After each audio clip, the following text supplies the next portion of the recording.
एक ऐसी ही संपूर्ण जानकारी 60 साल तक भारत में प्रतिबंधित रहा था नाथूराम का अंतिम भाषण कि आखिर उन्होंने गांधी को क्यों मारा। 30 जनवरी 1948 को नाथूराम ने महात्मा गांधी की गोली मारकर हत्या कर दी थी। लेकिन नाथूराम गोडसे इस घटना के बाद घटना स्थल से फरार नहीं हुआ, बल्कि उसने आत्मसमर्पण कर दिया। नाथूराम गोडसे समेत 17 अभियुक्तों को गांधी जी की हत्या के लिए मुकदमा चलाया गया। इस मुकदमे की सुनवाई के दरमियान न्यायमूर्ति खोसला ने नाथूराम से अपना वक्तव्य पढ़कर सुनाने को कहा, जिसे न्यायमूर्ति ने स्वीकार कर लिया। हालांकि सरकार ने नाथूराम से इस वक्तव्य पर प्रतिबंध लगा दिया था, लेकिन नाथूराम के छोटे भाई और गांधी जी की हत्या के सहयोगी गोपाल गोडसे ने 60 साल की लंबी कानूनी लड़ाई लड़ने के बाद सुप्रीम कोर्ट में विजय प्राप्त की और नाथूराम का वक्तव्य प्रकाशित किया गया। नाथूराम गोडसे ने गांधी हत्या के पक्ष में अपनी 150 दलीलें न्यायालय के समक्ष प्रस्तुत की। तो दोस्तों, आज हम आपको दिखाने जा रहे हैं उसी वक्तव्य से कुछ मुख्य अंश। नाथूराम का विचार था कि गांधी जी की अहिंसा हिंदुओं को कायर बना देगी। कानपुर में गणेश शंकर विद्यार्थी को मुसलमानों ने निर्दयता से मार दिया था। महात्मा गांधी भी हिंदुओं से गणेश शंकर विद्यार्थी की तरह अहिंसा के मार्ग पर चलना और बलिदान करने की बातें करते थे। नाथूराम गोडसे को भय था कि गांधी जी की अहिंसा वाली नीति हिंदुओं को कमजोर बना देगी और वो अपना अधिकार प्राप्त नहीं कर पाएंगे। 1919 को अमृतसर के जलियांवाला बाग में गोलीकांड के बाद से पूरे देश में ब्रिटिश हुकूमत के खिलाफ आक्रोश उफान हो गया था। भारतीय जनता इस नरसंहार के खलनायक जनरल डायर पर अभियोग चलाने की मंशा को लेकर गांधी जी के पास गई, लेकिन गांधी जी ने भारतवासियों की इस आग्रह को समर्थन न देने का साफ साफ कह दिया। महात्मा गांधी ने खिलाफत आंदोलन का समर्थन करके भारतीय राजनीति में सांप्रदायिकता का जहर घोल दिया। महात्मा गांधी खुद को मुसलमानों का हितैषी की तरह पेश करते थे। वो केरल के मोपला मुसलमानों द्वारा वहाँ के 1500 हिंदुओं को मारने और 2000 से अधिक हिंदुओं को मुसलमान बनाए जाने की घटना का विरोध तक नहीं कर सके। कांग्रेस के त्रिपुरा अधिवेशन में नेताजी सुभाष चंद्र बोस को बहुमत से कांग्रेस अध्यक्ष चुन लिया गया, किंतु गांधी जी ने अपने प्रिय सीतारमैया का समर्थन दे दिया। गांधी जी ने सुभाष चंद्र बोस से जोर जबरदस्ती करके इस्तीफा देने के लिए उन्हें मजबूर कर दिया। 23 मार्च 1931 को भगत सिंह, सुखदेव और राजगुरु को फांसी दे दी गई। गांधी जी कश्मीर के हिंदू राजा हरि सिंह से कहा कि कश्मीर मुस्लिम बहुल क्षेत्र है, अतः वहाँ का शासक कोई मुसलमान होना चाहिए। अतएव राजा हरि सिंह को शासन छोड़कर काशी जाकर प्रायश्चित करना चाहिए। जबकि हैदराबाद के निजाम के शासन का गांधी जी ने समर्थन किया था, जबकि हैदराबाद हिंदू बहुल क्षेत्र था। गांधी जी की नीतियां धर्म के साथ बदलती रहती थीं। उनकी मृत्यु के बाद सरदार पटेल ने सशक्त बलों के सहयोग से हैदराबाद को भारत में मिलाने का कार्य किया। गांधी जी के रहते ऐसा करना संभव नहीं होता। पाकिस्तान में हो रहे भीषण रक्तपात से किसी तरह से अपनी जान बचाकर भारत आने वाले विस्थापित हिंदुओं ने दिल्ली की खाली मस्जिद में जब आश्रय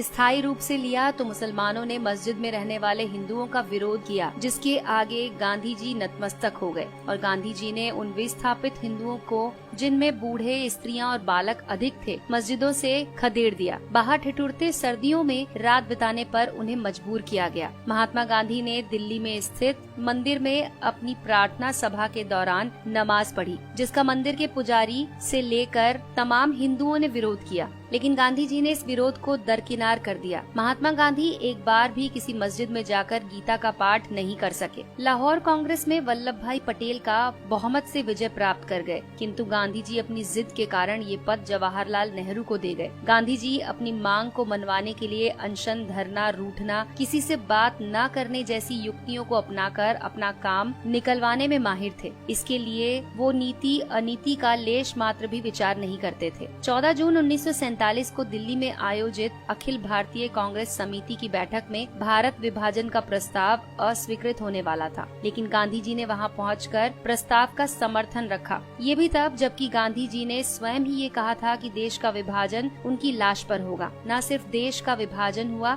बल्कि लाखों निर्दोष लोगों का कत्लेआम भी हुआ। गांधी जी ने कुछ नहीं किया। धर्मनिरपेक्षता के नाम पर मुसलमान तुष्टीकरण की नीतियों के जन्मदाता महात्मा गांधी ही थे। जब मुसलमानों ने हिंदी को राष्ट्रभाषा बनाए जाने का विरोध किया तो महात्मा गांधी ने इसे स्वीकार कर लिया। हिंदी की जगह हिंदुस्तानी को बढ़ावा देने लगे। बादशाह राम और बेगम सीता से शब्दों का चलन शुरू हुआ। कुछ एक मुसलमान द्वारा वंदे मातरम गाने का विरोध करने पर महात्मा गांधी झुक गए और इस प्रस्ताव को भारत का राष्ट्रगान नहीं बनने दिया। गांधी जी ने अनेक अवसरों पर शिवाजी, महाराणा प्रताप, गुरु गोविंद सिंह जी को पथभ्रष्ट देशभक्त कहा। वहीं दूसरी ओर गांधी जी ने मोहम्मद अली जिन्ना को कायदे आजम कहकर पुकारा। कांग्रेस ने 1931 में स्वतंत्र भारत के राष्ट्र ध्वज बनाए जाने के लिए एक समिति का गठन किया था। इस समिति ने सर्वसम्मति से चरखा और भगवा वस्त्र को भारत का राष्ट्र ध्वज के डिजाइन को मान्यता दी, किंतु गांधी जी की जिद के कारण उसमें तिरंगा बनाया गया। जब सरदार वल्लभ भाई पटेल के नेतृत्व में सोमनाथ मंदिर का सरकारी व्यय पर पुनर्निर्माण करने का प्रस्ताव पारित किया गया, तब गांधी जी, जो कि मंत्रिमंडल के सदस्य भी नहीं थे, सोमनाथ मंदिर पर सरकारी व्यय के प्रस्ताव को निरस्त कर दिया और 13 जनवरी 1948 को आमरण अनशन के माध्यम से सरकार पर दिल्ली की मस्जिदों का सरकारी खर्च से पुनर्निर्माण करने का दबाव डालने लगे। भारत को स्वतंत्रता के बाद पाकिस्तान को एक समझौते के तहत 75 करोड़ रुपए देने थे। भारत ने 20 करोड़ रुपए दे भी दिए थे, लेकिन इसी बीच 22 अक्टूबर 1947 को पाकिस्तान ने कश्मीर पर आक्रमण कर दिया। केंद्रीय मंत्रिमंडल ने आक्रमण से क्षुब्ध होकर 55 करोड़ की राशि न देने का निर्णय ले लिया था, जिसका महात्मा गांधी ने विरोध किया और आमरण अनशन शुरू कर दिया, जिसके परिणाम स्वरूप 55 करोड़ की राशि भारत ने पाकिस्तान को दी। महात्मा गांधी भारत के नहीं अपितु पाकिस्तान के राष्ट्रपिता थे, जो हर एक कदम पर पाकिस्तान के पक्ष में खड़े रहे, फिर चाहे पाकिस्तान की मांग जायज हो या नाजायज। गांधी जी